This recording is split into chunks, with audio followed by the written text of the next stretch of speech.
ইতিহাস সবসময় রৈখিক পথে চলে না।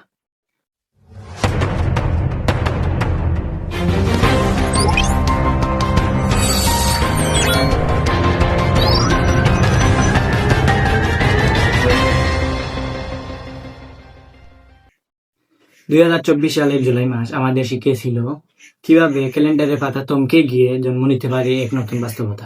কারণ জাতি চেয়েছিল একটি নতুন সামাজিক চুক্তি, জুলাই সনদ। জুলাই সনদ বাস্তবায়নের লক্ষ্যে দেশে একসাথে দুটি ভোট অনুষ্ঠিত হয়। একদিকে জাতীয় সংসদ নির্বাচন, অন্যদিকে জুলাই সনদ নিয়ে গণভোট। ফলাফলে দেখা গেল দেশের মানুষ বিপুল ব্যবধানে জুলাই সনদের পক্ষে হ্যাঁ ভোট দিয়েছিল। জনগণের রায় স্পষ্ট, তারা রাষ্ট্র সংস্কারের এই নতুন রূপরেখা চায়। নির্বাচনে টানটান উত্তেজনা। জাতীয় সংসদ নির্বাচনে অনেক দল অংশ নিলেও লড়াই ছিল বাংলাদেশ জাতীয়তাবাদী দল বিএনপি এবং জামায়াতে ইসলামের মধ্যে। ভোটের দিন সবকিছু স্বাভাবিক ছিল। সন্ধ্যা পর্যন্ত পাওয়া খবরে দেখা যাচ্ছিল দুই দলের মধ্যে হাড্ডাহাড্ডি লড়াই চলছে, পাল্লা একদম সমান সমান।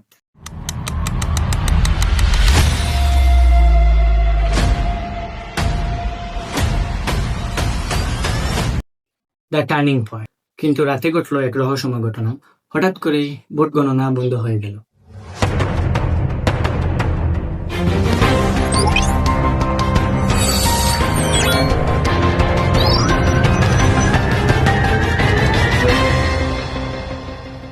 দীর্ঘ নীরবতা। এরপর যখন আবার গণনা শুরু হলো তখন দৃশ্যপট পাল্টে গেছে। অলৌকিকভাবে বিএনপি তখন বিপুল ব্যবধানে এগিয়ে যেতে শুরু করলো এবং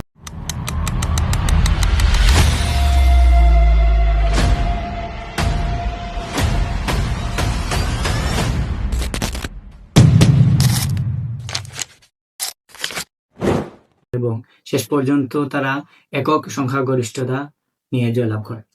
জয়ের আনন্দ ফিকে হয়ে এলো শপথের সময়।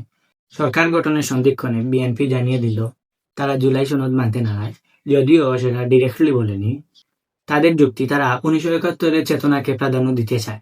কিন্তু এখানে প্রশ্ন জাগে, জুলাইয়ে তো 1971-এর চেতনাকে বাতিল করা হয়নি, বরং একে আরো আধুনিক ও অন্তর্ভুক্তিমূলক করে ধারণ করা হয়েছিল। তবে কি এই অনীহা কেবলই আদর্শিক, নাকি এর পিছনে লুকিয়ে আছে কোনো গভীর রাজনৈতিক মেরুকরণ? একটি দল বাংলাদেশ জামায়াতে ইসলামী, যারা স্বাধীনতার বিরোধিতা করেছিল এই দেশের, তারা এখন মুক্তিযুদ্ধের ইতিহাস বর্ণনা করা শুরু করেছে।